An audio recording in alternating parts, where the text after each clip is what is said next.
Olá, seja bem-vindo mais uma vez ao culto da Igreja Presbiteriana de Tambaú, essa comunidade de corações amigos e de braços abertos. Daqui a pouco nós vamos começar o culto, que você vai participar ouvindo a mensagem que Deus certamente vai trazer ao seu coração. Neste mês de novembro nós vamos iniciar uma nova série que trata de perguntas e questões que dizem respeito ao nosso dia a dia. O tema geral é verdades que não mudam num mundo que sempre muda. A verdade é que todas as coisas estão mexidas, mudadas nos nossos dias, mas há certas verdades que permanecem as mesmas. Hoje, por exemplo, o tema da mensagem será que Deus é soberano, está no controle de tudo, mas o homem tem as suas responsabilidades. Como conciliar essas duas verdades? Bom, daqui a pouco você vai saber e certamente Deus vai falar ao seu coração por intermédio dessa mensagem. Bom culto, Deus te abençoe, te vejo daqui a pouco. Boa noite, irmãos, graça e paz do Senhor a todos. A gente tentar explicar algumas coisas na vida sempre é uma tarefa muito difícil, especialmente quando são coisas que nós não esperamos que aconteçam, coisas inusitadas, inesperadas, e certamente aquelas que envolvem muitas pessoas, tragédias, por exemplo, às vezes passam anos e anos e permanecem inexplicáveis. Eu passei, acho que 2 dias sem muito acesso à televisão e televisão e internet, e soube que um avião foi abatido, um avião russo, sobre a Península do Sinai. Eu creio que foi ontem ou hoje, alguém deve saber disso.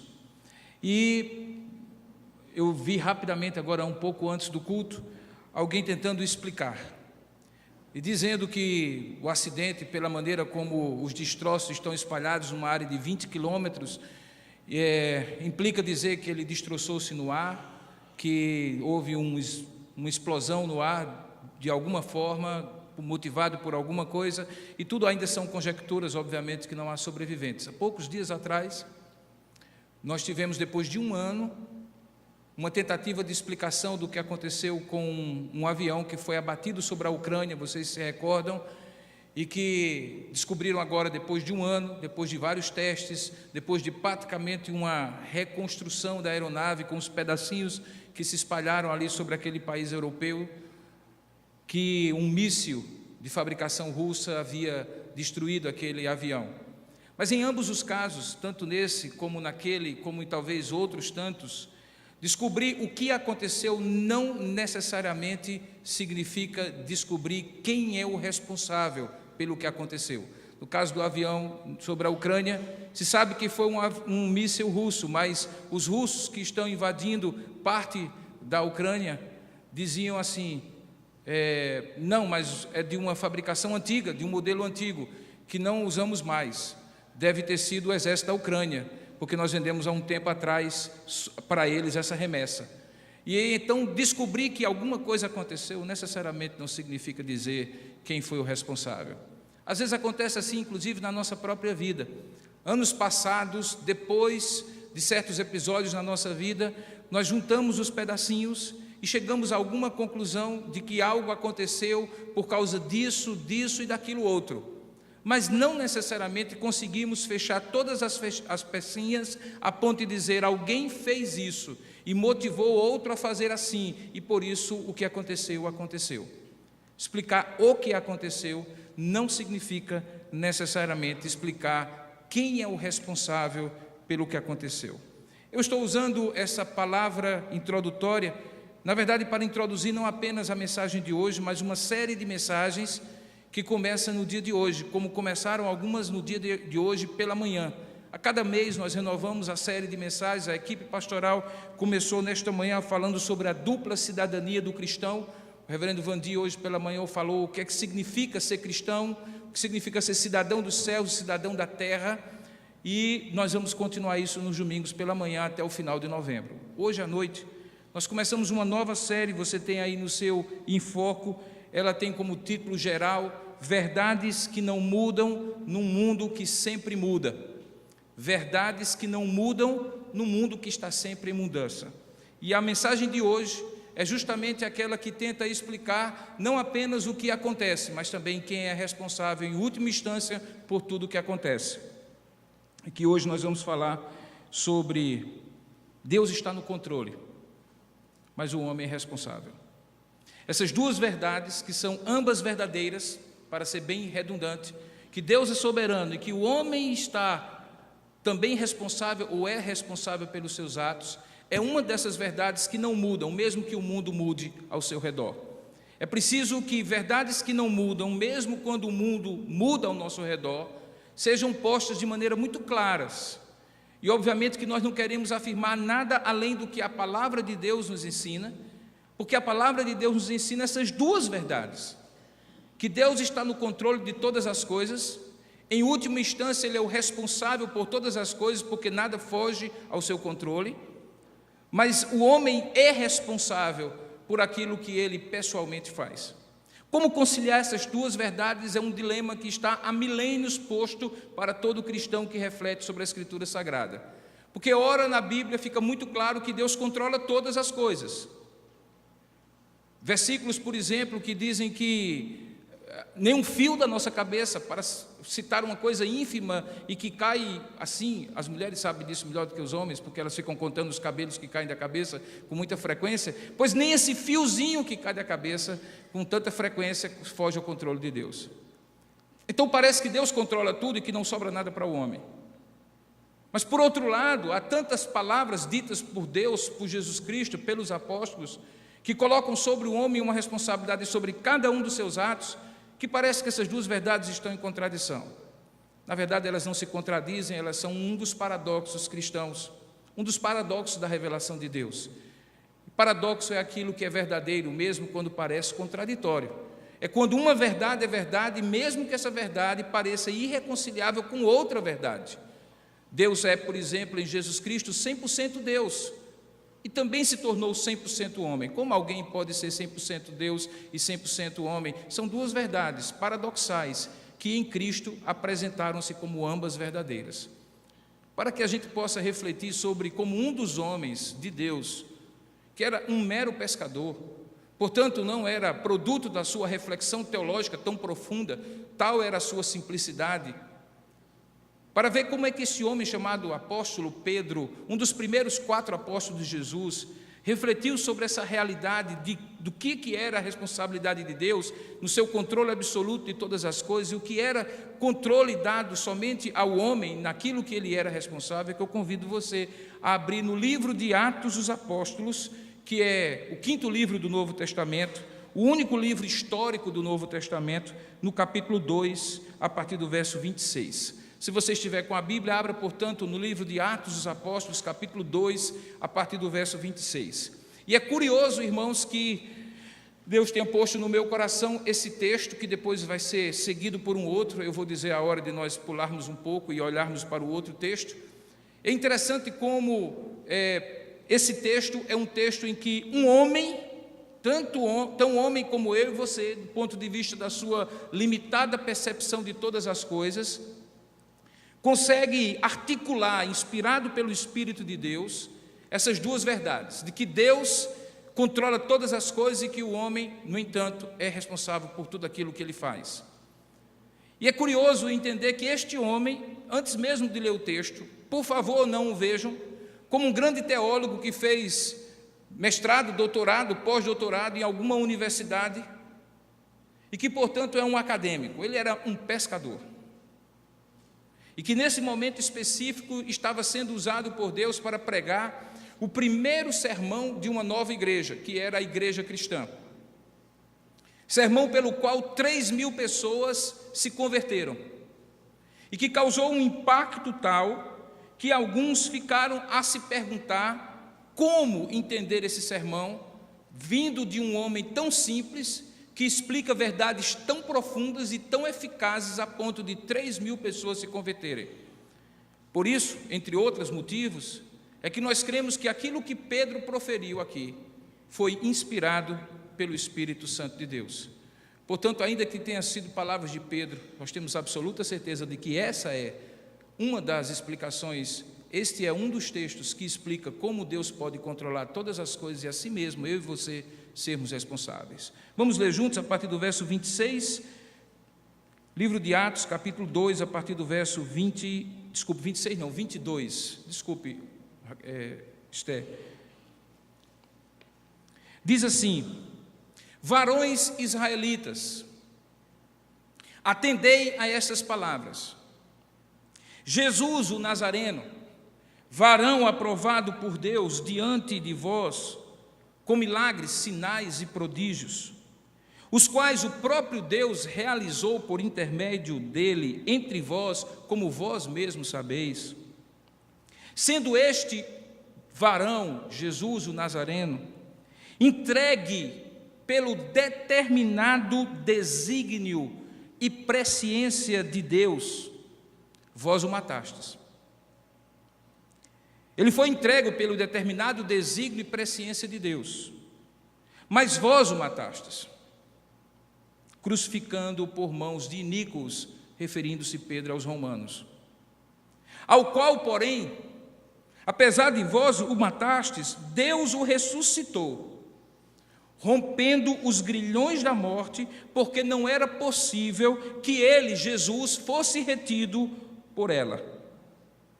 Porque a respeito dele, diz Davi, muito tempo atrás: diante de mim eu via o Senhor, porque está à minha direita, para que eu não seja abalado. Por isso se alegrou o meu coração, e a minha língua exultou. Além disto, também a minha própria carne repousará em esperança, porque não deixarás a minha alma na morte, nem permitirás que o teu santo veja corrupção. Fizeste-me conhecer os caminhos da vida, e encher-me-ás de alegria na tua presença. Depois de citar Davi, Pedro continua: irmãos, seja-me permitido agora então dizer-vos claramente a respeito do que o patriarca Davi acabou de dizer.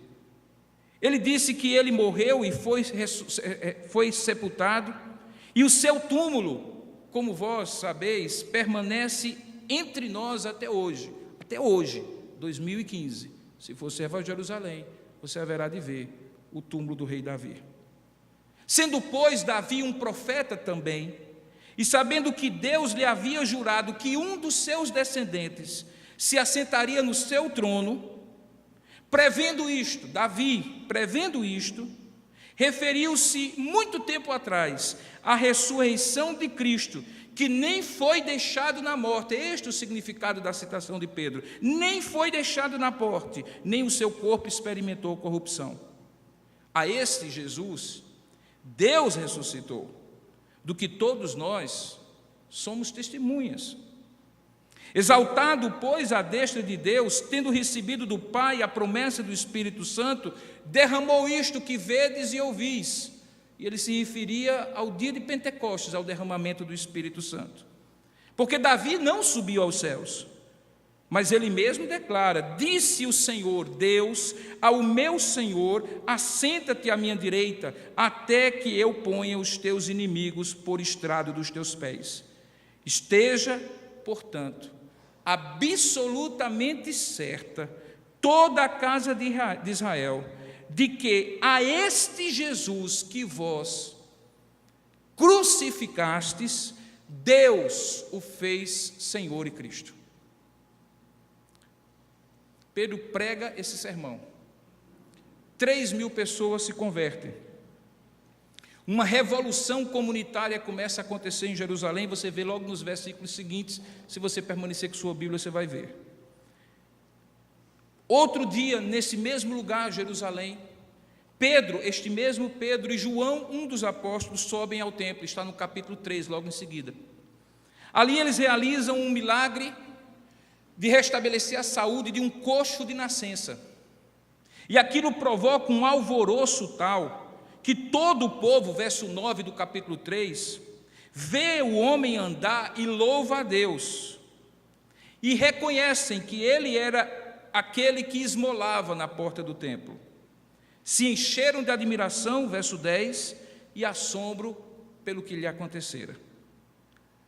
A partir daí, então, Pedro profere o que eu considero o complemento deste primeiro sermão, embora estejam afastados em ocasiões e episódios diferentes. E o que é que torna essa palavra que nós vamos ler agora, continuação daqui nós já lemos, é o tema. O tema basicamente é: vocês fizeram o que fizeram com Jesus Cristo, mas isso não saiu do controle de Deus. Deus estava no controle o tempo todo. Veja o que é que diz então a partir do verso 11 do capítulo 3, vamos acompanhar a leitura. Apegando-se ele, o homem que havia sido curado, a Pedro e a João, todo o povo correu atônito para junto deles no pórtico chamado de Salomão. À vista disso, Pedro se dirigiu ao povo e novamente proferiu um discurso, um sermão, dizendo: Israelitas, por que vos maravilhais disto? Ou por que fitais os olhos em nós, como se pelo nosso próprio poder ou piedade o tivéssemos feito andar? O Deus de Abraão, de Isaque e de Jacó, o Deus de nossos pais, glorificou a seu servo Jesus, a quem vós traístes e negastes perante Pilatos, quando este havia decidido soltá-lo. Lembra do episódio que Pilatos lavou as mãos? Vós, porém, negastes o santo, referindo-se a Jesus, o justo, que era Jesus, e pedistes a ele, Pilatos, que vos concedessem um homicida. Quando Jesus, ou quando Pilatos pergunta: a quem quereis que eu vos solte? E eles gritam: Barrabás, Barrabás. E o que eu farei desse homem, Jesus chamado Cristo? Crucifica-o, crucifica-o. Era disso que Pedro falava. E aí ele continua. Verso 14 ainda: Vós, porém, que negastes o santo e o justo, e pedistes que vos concedesse o homicida, desta maneira, dessa maneira, matastes o autor da vida, a quem Deus ressuscitou dentre os mortos, do que nós somos todos testemunhas. Vós matastes o autor da vida, mas Deus o ressuscitou dentre os mortos, e vós todos sois testemunhas. Pela fé, portanto, em o nome de Jesus, é que esse mesmo nome fortaleceu a este homem que era um coxo de nascença e que agora vedes e reconheceis. Sim, a fé que vem por meio de Jesus deu a este saúde perfeita na presença de todos vós. E agora, irmãos, eu sei que aquilo que fizestes com Jesus, fizeste por ignorância, como também as vossas autoridades. E me vem à mente o momento em que o próprio Jesus disse: Pai, perdoa-lhes, porque não sabem o que fazem, porque eles de fato não sabiam toda a profundidade do ato que estavam cometendo. E aí ele continua: mas Deus, verso 18, mesmo que o fizestes por ignorância, como também as vossas autoridades, mas Deus cumpriu o que de antes anunciara por boca de todos os profetas, que o seu Cristo havia de padecer. Arrependei-vos, pois, e convertei-vos, para serem cancelados os vossos pecados, a fim de que na presença do Senhor venham tempos de refrigério, e que envie Ele o Cristo, que já vos foi designado, Jesus, ao qual é necessário que o céu receba até os tempos da restauração de todas as coisas, de que Jesus falou, de que Deus falou por boca dos seus santos profetas desde a antiguidade. E aí ele cita uma dessas citações, Moisés falando. Moisés disse: o Senhor Deus vos suscitará dentre vossos irmãos um profeta semelhante a mim, a ele ouvireis em tudo quanto vos disser. E acontecerá que toda alma que não ouvir a esse profeta será exterminada do meio do povo. E então todos os profetas, continua Pedro, a começar com Samuel, assim como todos quantos deles depois falaram, também anunciaram estes dias. E aí Pedro se dirige para aquela multidão e diz: vós sois os filhos destes profetas e da aliança que Deus estabeleceu com vossos pais, dizendo a Abraão: na tua descendência serão abençoadas todas as nações da terra. Tendo Deus ressuscitado o seu servo, referindo-se a Jesus, enviou primeiramente a vós outros para vos abençoar, no sentido que cada um de vós se aparte das suas perversidades. Que Deus abençoe sua palavra lida. Ó Pai amado, muito obrigado, Senhor, pela tua palavra que nos ensina e nos alimenta.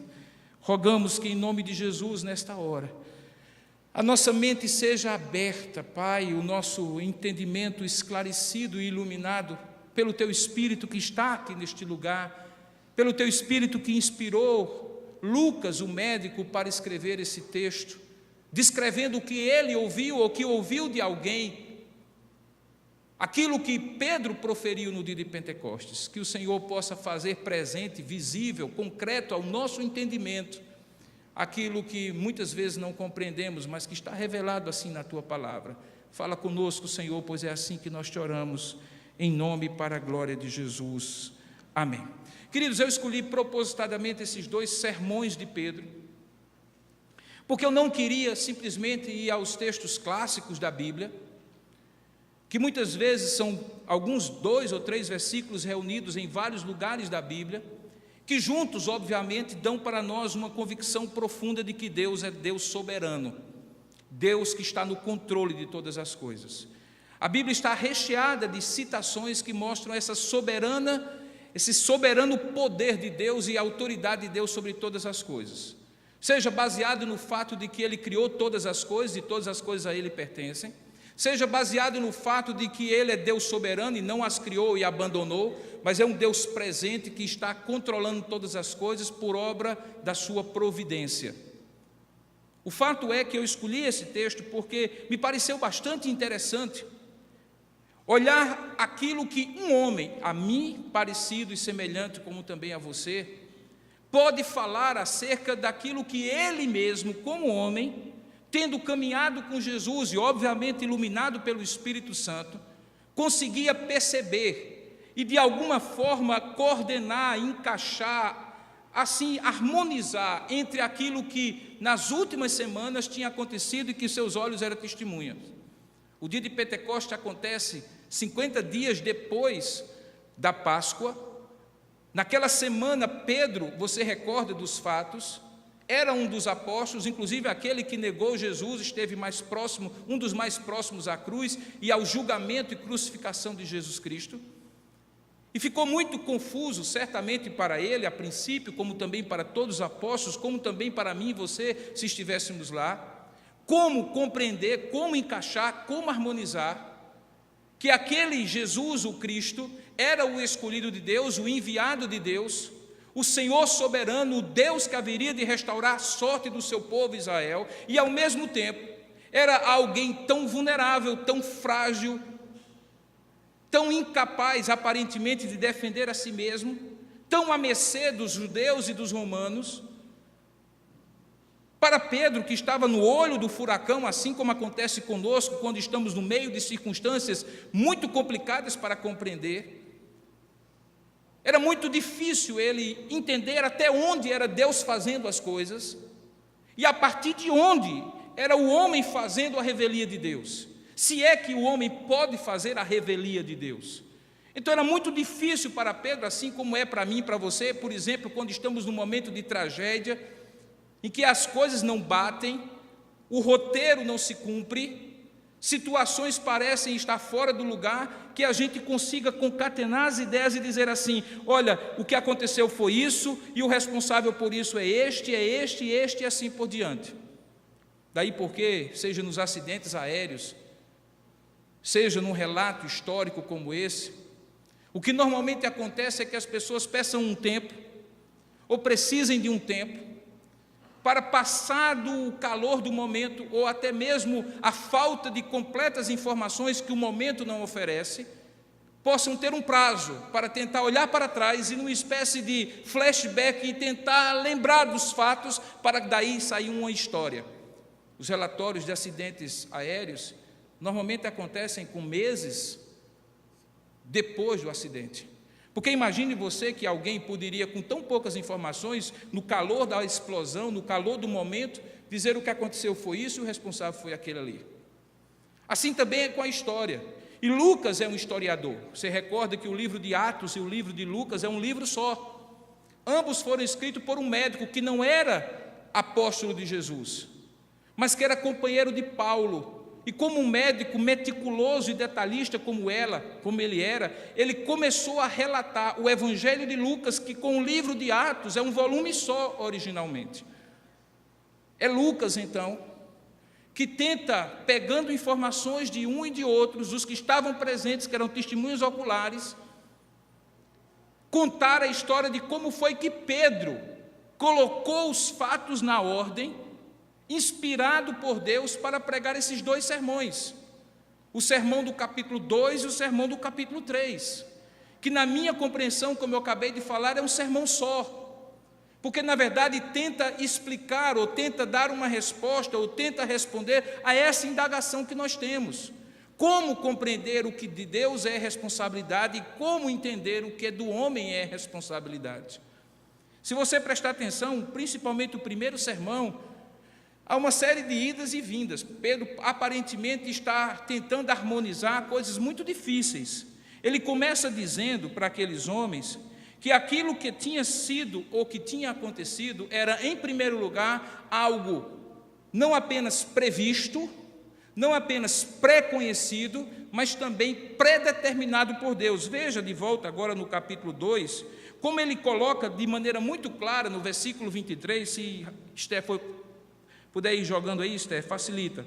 No capítulo 2, verso 23, quando ele fala, varões israelitas, atendei estas palavras, Jesus o Nazareno, varão aprovado por Deus diante de vós, com milagres, prodígios e sinais, os quais o próprio Deus realizou por intermédio dele, dentre vós, como vós mesmos sabeis.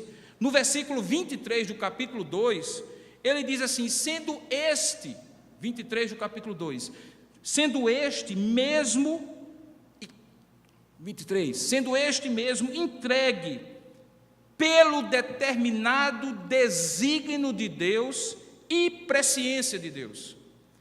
Aqui a ordem dos fatores faz uma diferença. Pedro entende que o que aconteceu com Jesus foi determinado por Deus, verso 23, e porque era determinado por Deus, fazia parte dos eternos decretos de Deus, Deus obviamente sabia o que ia acontecer. Não era porque Deus sabia o que ia acontecer que ele determinou, porque Deus não é refém das circunstâncias, que o faz então tentar prever, fazer uma leitura do futuro com toda a sabedoria que ele tem, e então vendo o que é que mais provavelmente vai acontecer, ele então pré-ordena. Não, é o contrário. O Deus soberano pré-ordena todas as coisas antes da fundação do mundo, nada foge ao seu controle. E porque ele pré-ordena todas as coisas, porque ele tem controle sobre todas as coisas, ele obviamente sabe prever todas as coisas, e é justamente isso que Pedro diz quando fala, sendo este entregue. Deus é quem o entrega, ninguém o toma de Deus, Deus o entrega pelo determinado desígnio primeiro e presciência de Deus depois. Mas apesar de dizer isso, irmãos, Pedro não desconsidera o fato de que, apesar de Deus ter pré-ordenado e entregue o seu único filho para que todo aquele que nele crê não pereça, mas tenha a vida eterna, porque assim estava pré-ordenado antes da fundação do mundo, como o desígnio de salvação que Deus tinha para o mundo, para aqueles que ele mesmo elegeu. Havia, no entanto, algo que precisava ser operacionalizado. As mãos que tinham que bater o martelo, os soldados que tinham que abrir a lateral com a lança, a lateral do corpo de Jesus, e todas as circunstâncias eram da absoluta responsabilidade daqueles que iriam fazê-lo. Veja o que é que ele diz, capítulo 2 ainda, quando ele faz a citação de Davi, nos versículos 25 a 28, ele faz a interpretação que Davi, obviamente, não estava dizendo aquilo que ele falara no Salmo acerca de si mesmo, porque ele havia sido morto e já tinha sepultado. No versículo 30, diz que Davi, sendo um profeta, e sabendo que Deus lhe havia jurado, e isso era verdade, que um dos seus descendentes se assentaria no seu trono. Veja o que é que ele diz que Davi é o que no máximo ele pode fazer.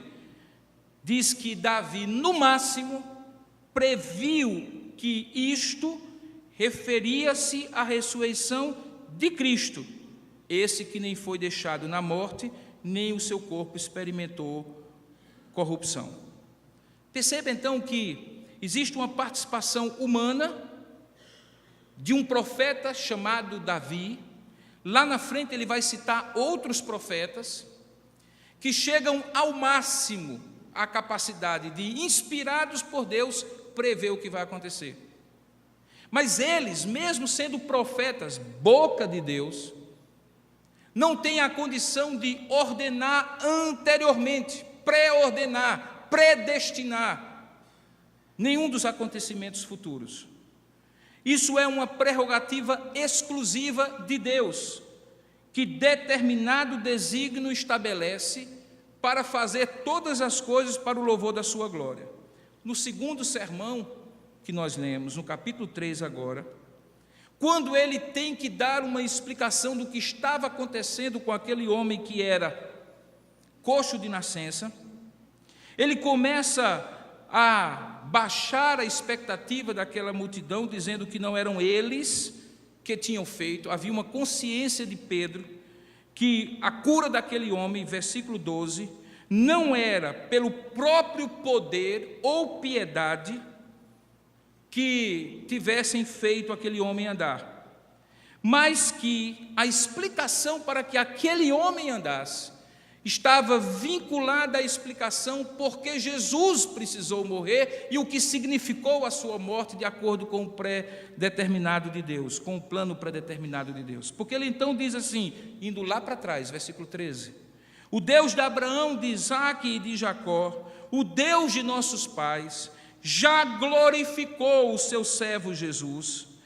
E aí ele começa uma série de pontos que parecem ser contrapontos, um ponto e um contraponto. Ele diz assim: a quem vós traístes e negastes perante Pilatos, quando este havia decidido soltá-lo, vós negastes o santo e o justo, verso 14, e pedistes que vos concedessem um homicida.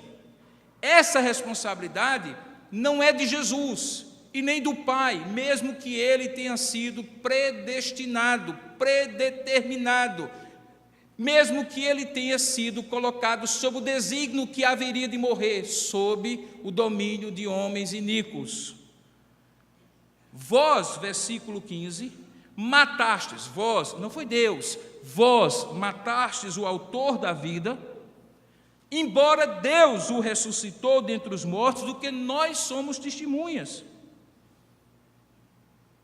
Lá na frente ele diz que a razão por que aqueles homens fizeram era a absoluta ignorância de quem era Jesus, porque diz assim: bem sei, versículo 17, que o fizestes por ignorância, como também as vossas autoridades, mas até a vossa ignorância de fazer o que vocês fizeram, sem compreender o que vocês estavam fazendo, foi usada por Deus, porque Deus, versículo 18, assim cumpriu o que dantes anunciara por boca de todos os profetas, que o Cristo havia de padecer.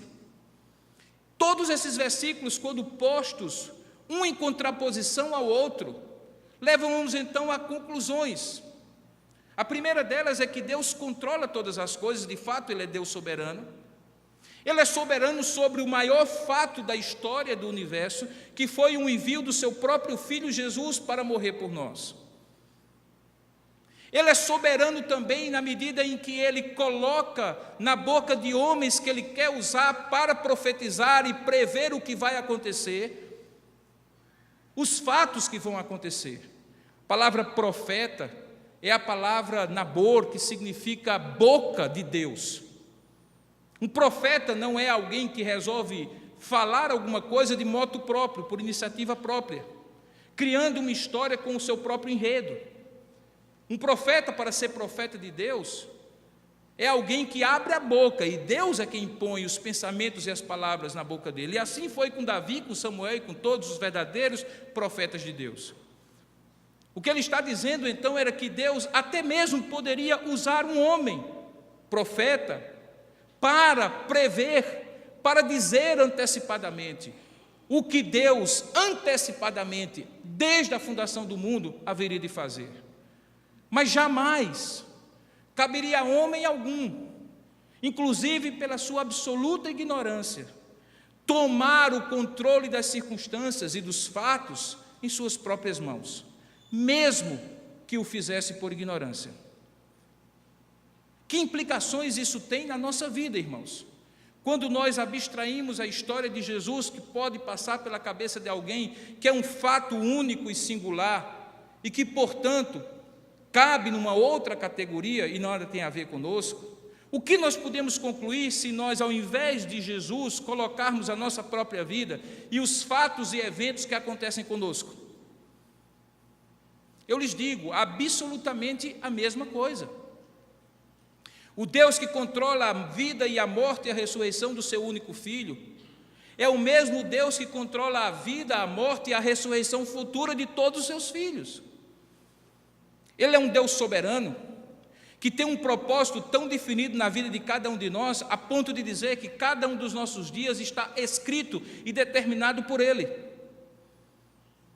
Mas seja pela nossa ignorância, ou seja pela ignorância de outros, é bem possível que muitos dos fatos que nós tivermos que vivenciar, por ações ou omissões nossas ou de outros, caiam na conta exclusiva dos nossos atos e da nossa responsabilidade.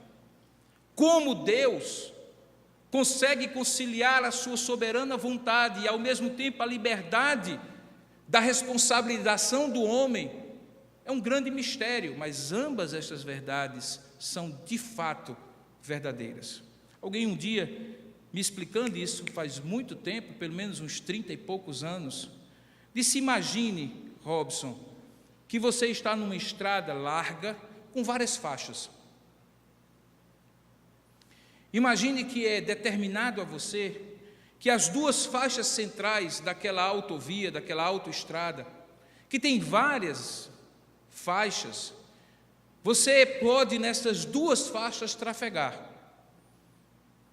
com a velocidade livre e com a possibilidade de sair de uma faixa e ir para outra, e voltar para a faixa, e diminuir a marcha, e parar, e recomeçar, e sair de uma faixa e ficar na outra até o final do caminho, ou então sair dessa faixa e permanecer na primeira até o final.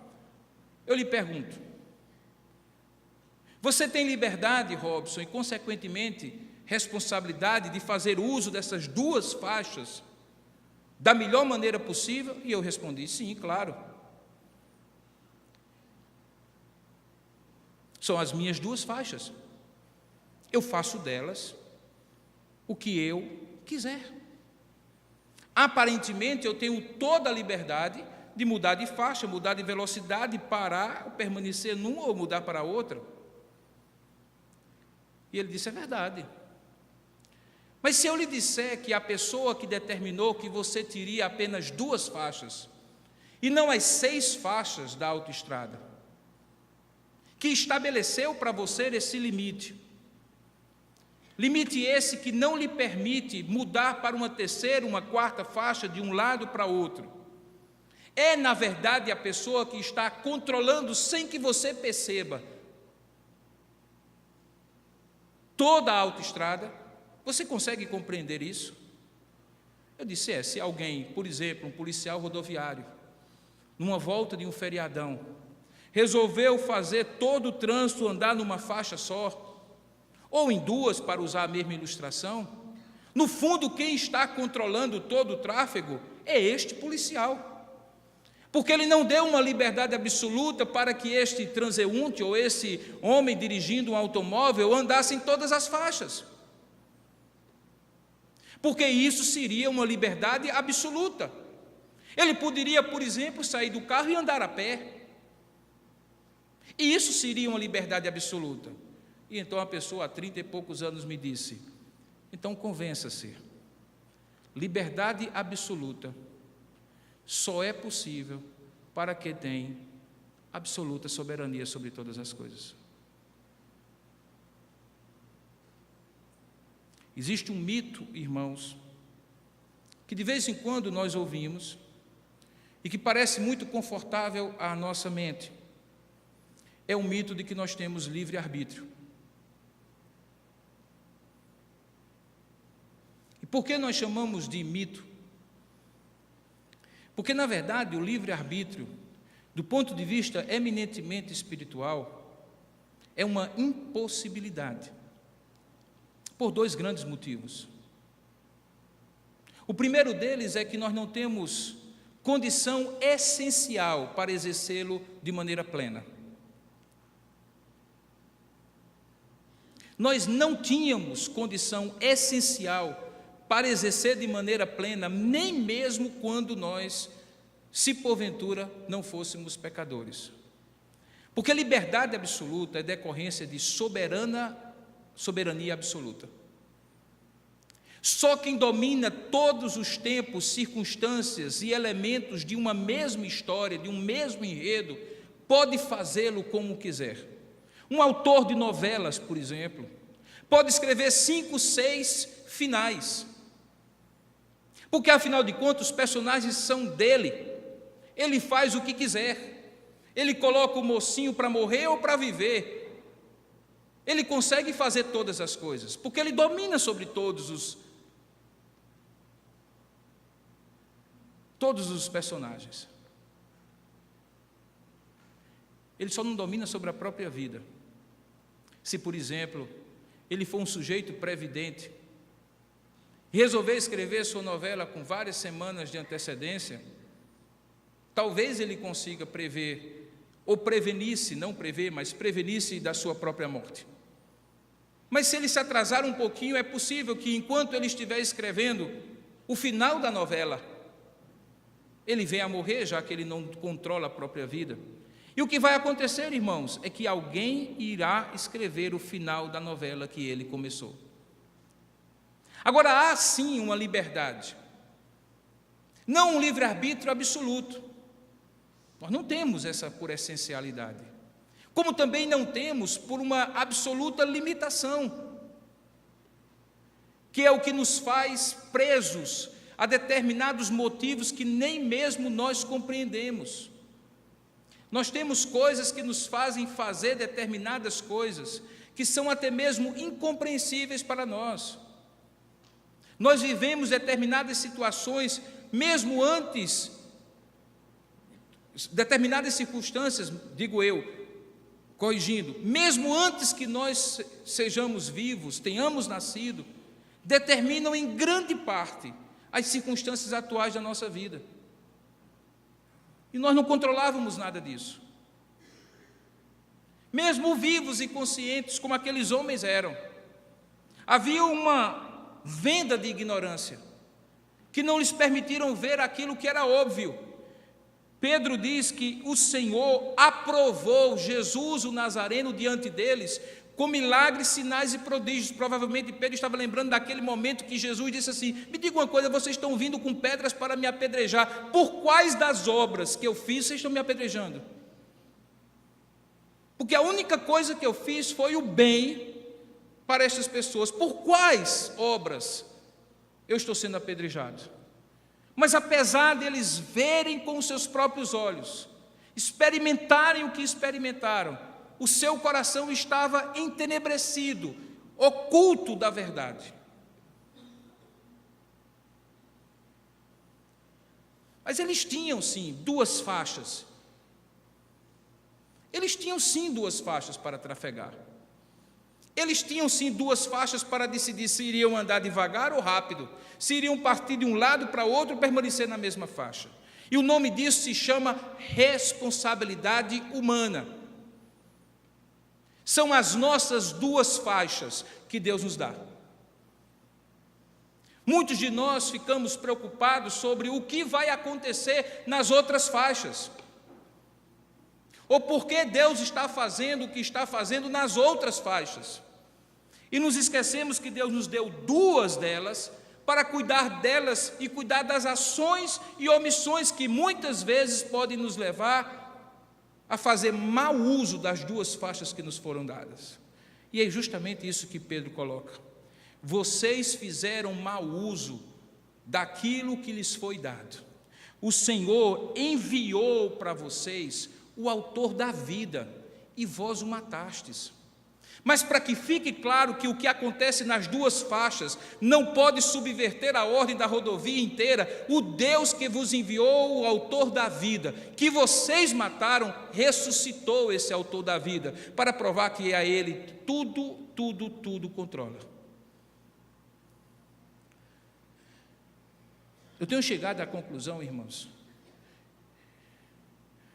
e não ficaria surpreso se alguém aqui concluísse que o que eu cheguei à conclusão, ou a minha conclusão, é o famoso e antigo e velho fatalismo, embora eu não creio que seja. Que o Deus que controla a rodovia inteira tem uma forma só dele, mas só dele mesmo, porque só ele é soberano, para consertar até mesmo as bobagens que nós fazemos, desde que elas venham conduzir para um cumprimento de um propósito maior que Ele tem para cada um de nós antes da fundação do mundo.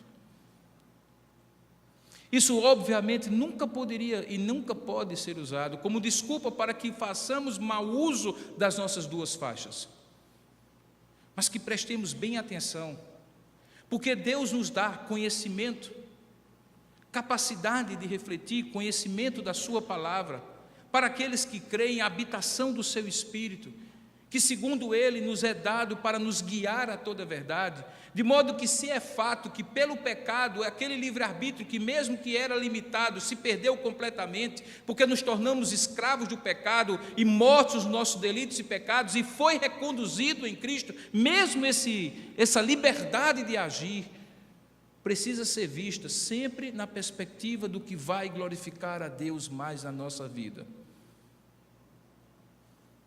Certa vez, eu conversando com uma outra pessoa, um professor de filosofia, sobre este tema, ele disse: eu prefiro as duas outras opções. Eu disse: quais outras opções? E ele me veio com essas duas, que eu vou apresentar para você agora. Quem sabe você também prefere elas duas. E eu me refiro a duas opções, a esta verdade que eu estou expondo hoje à noite: que Deus é soberano sobre todas as coisas, mas que o homem é responsável por tudo aquilo na qual ele está presente e agindo. As duas opções que aquele professor de filosofia me deu foi, primeira, a opção do existencialismo. Alguns aqui já leram sobre o assunto, mas basicamente, em linguagem simples, nada faz sentido. Absolutamente nada. Esqueça essa história de sentido para a vida. Esqueça essa história de propósito para a vida. Esqueça essa história de plano. Você é simplesmente um ser que no momento presente, na existência daquele momento presente, tem ali a capacidade de autenticar a sua vida, por qualquer coisa que você fizer, de boa ou de ruim. Esqueça 2 minutos daqui a pouco, você não as tem. Viva o presente e a existência presente de tal maneira que aquilo que você faça seja coerente para o que você quiser, contanto que lhe satisfaça. Era a primeira opção daquele professor de filosofia. A segunda opção era uma posição mais radical, que ele particularmente não gostava, ele era existencialista, mas que ele conhecia que ao longo da história era a posição que alguns adotavam. Ele então disse: agora, esqueça não o sentido da vida, esqueça qualquer possibilidade, Robson, de que existe liberdade humana. Você é um robô, você é um autômato. Você está com vontade de parar agora a mensagem, porque como todo bom campinense, quando vê praia, você queimou demais e está com muito calor, e você está com sede, Robson. É isso que vai fazer seu sermão ser mais curto do que o domingo passado. É sua biologia, Robson. A homeostase do seu corpo que está lhe fazendo suar mais do que o tempo, que está passando e está dizendo assim: tá bom, pare logo, porque você não vai aguentar mais. Você é apenas um monte de células, determinadas biologicamente.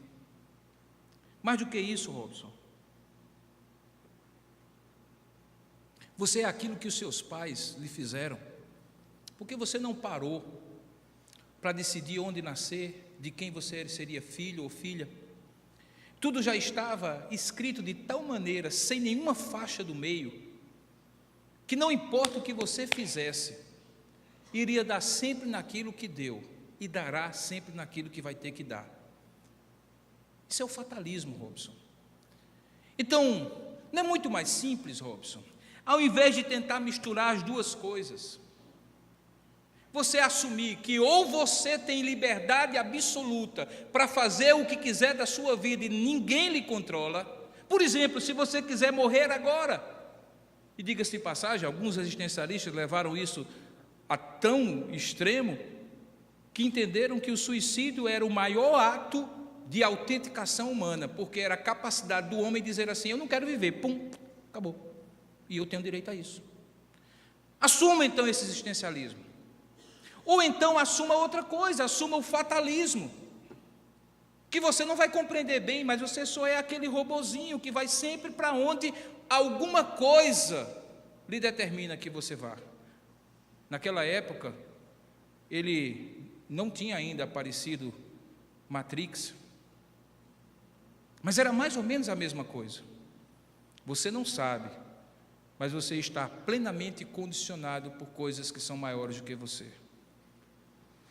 E aí eu disse para ele: companheiro, me desculpe, mas não dá para adotar nenhuma nem outra.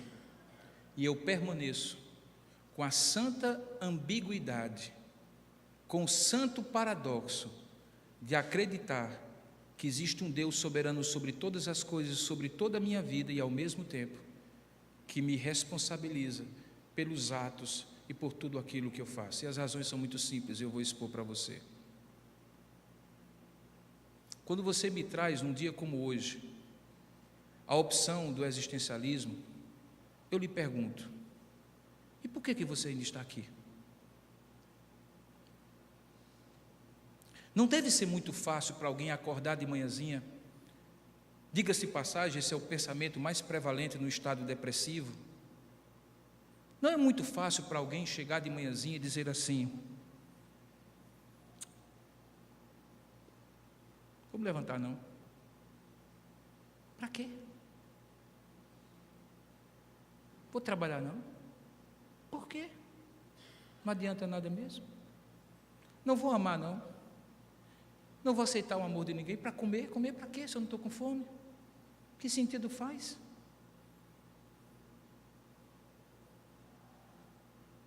Que sentido? Que sentido há para viver? Não existe plano. Eu sou apenas uma existência biológica, emocional e psicológica que eu nem mesmo me compreendo. É melhor não existir.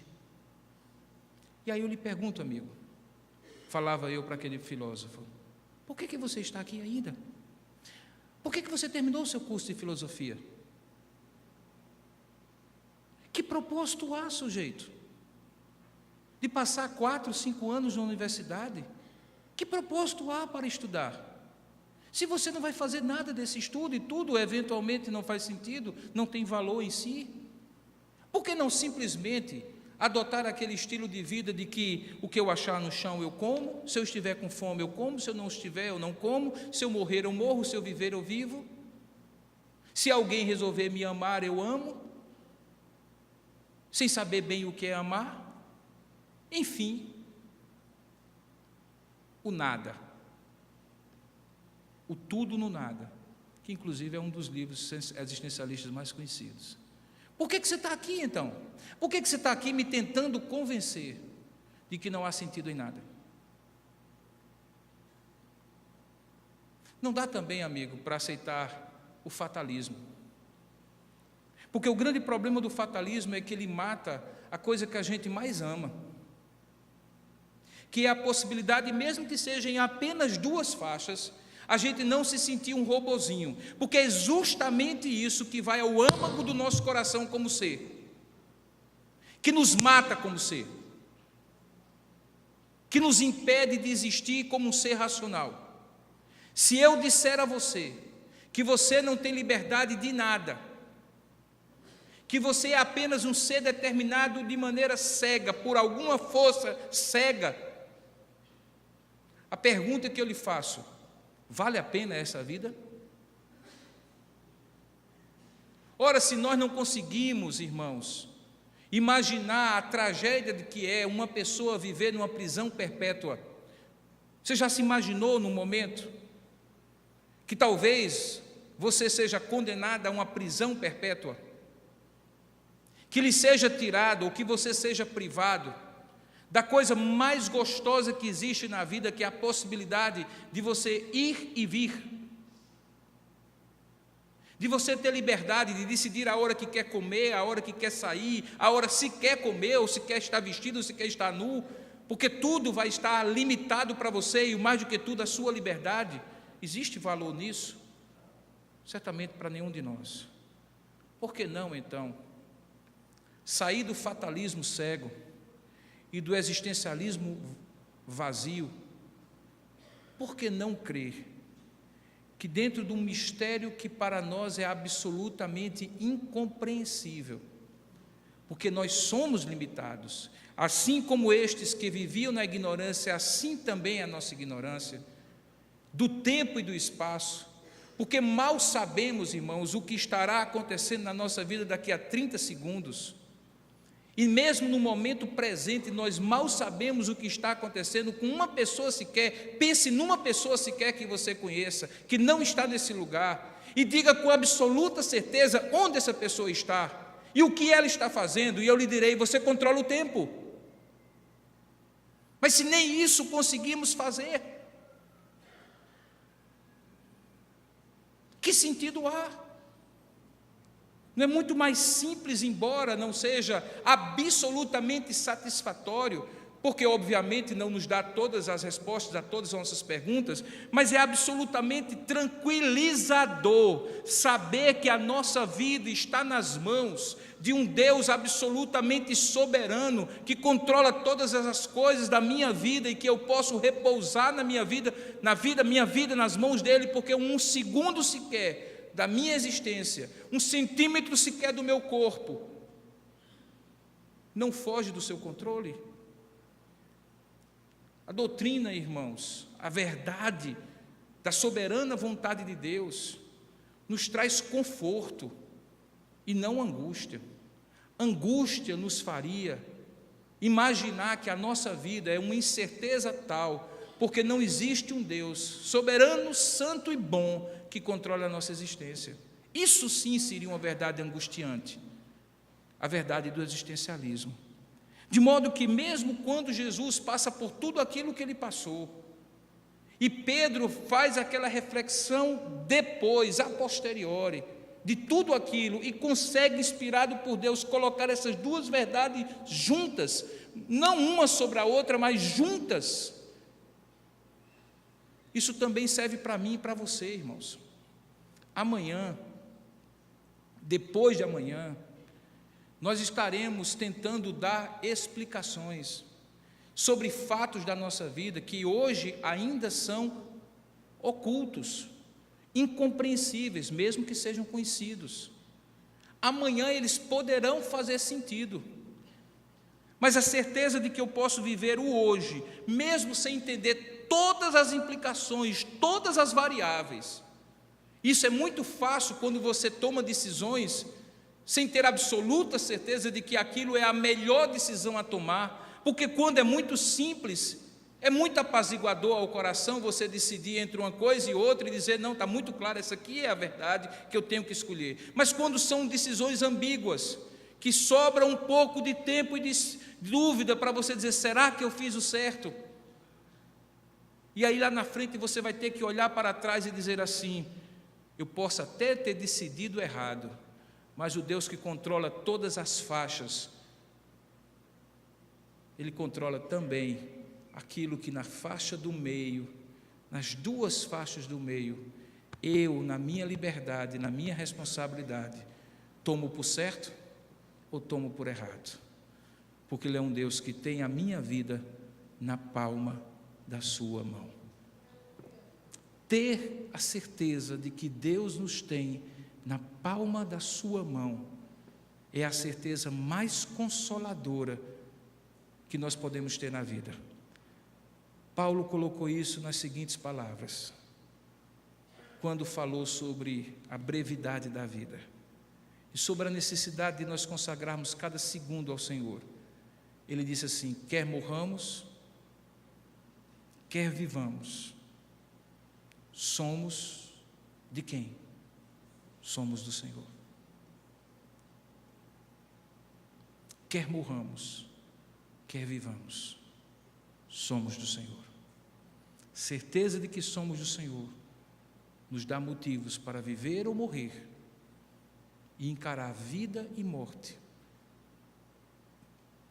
bênçãos e dificuldades, alegrias e tristezas, com a mesma paz que nos faz ter certeza de que não somos abandonados pelo Deus que a tudo controla como soberano que Ele é.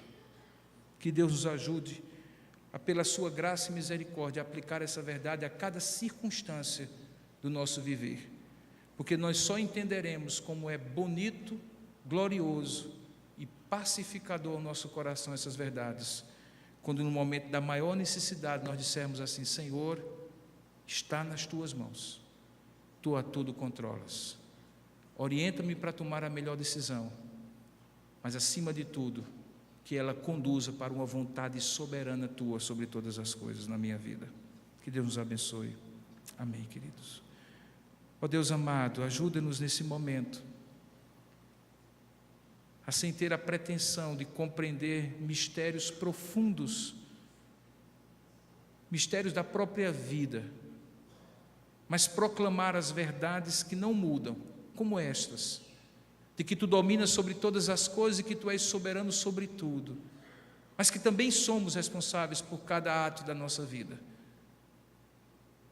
Que no momento em que nós precisarmos assumir a responsabilidade dos nossos atos, não tentemos trocar de lugar contigo e jogar para ti aquilo que é necessário e decisivo que seja decidido por nós. Ajuda-nos também, ó Pai, a quando ficar claro que a Tua mão poderosa interveio sobre circunstâncias que nós não tínhamos controle. Ajuda-nos a não olhar para Ti com mágoa e rancor, como se Tu estivesses arrancando a nossa liberdade de decidir. Porque, na verdade, há coisas, como nós sabemos, Senhor, que nós não controlamos, nem a morte, nem a vida, nem circunstâncias dessa existência. Ajuda-nos, portanto, Pai, a entregar o dia de hoje, o dia de amanhã e cada instante da nossa vida, na mais absoluta paz de que Tu dominas sobre tudo. Ajuda-nos, ó Pai. É o que nós oramos em nome de Jesus. Amém, Senhor.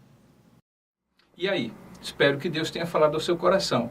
O tema não é tão fácil. Como conciliar a responsabilidade do homem com o controle soberano de Deus em todas as coisas. Mas eu espero que Deus tenha realmente trazido ao seu coração uma palavra de conforto por saber que a sua vida está no controle de Deus, que a sua vida está na palma da mão do Senhor e nada, nem ninguém pode arrebatá-la. Eu espero voltar a ter você aqui conosco, não apenas assistindo dos nossos cultos, por este meio, através do sinal da TV Master, mas também, quem sabe, pessoalmente aqui. Veja aí as informações das mídias sociais e também de como nos encontrar aqui na Avenida Geraldo Costa, 382, em Manaíra. É aqui que nós temos nossos cultos, nossos encontros e reuniões. Quem sabe da próxima vez você vem pessoalmente, traz consigo sua família e seus amigos, tá bom? Até a próxima, Deus te abençoe.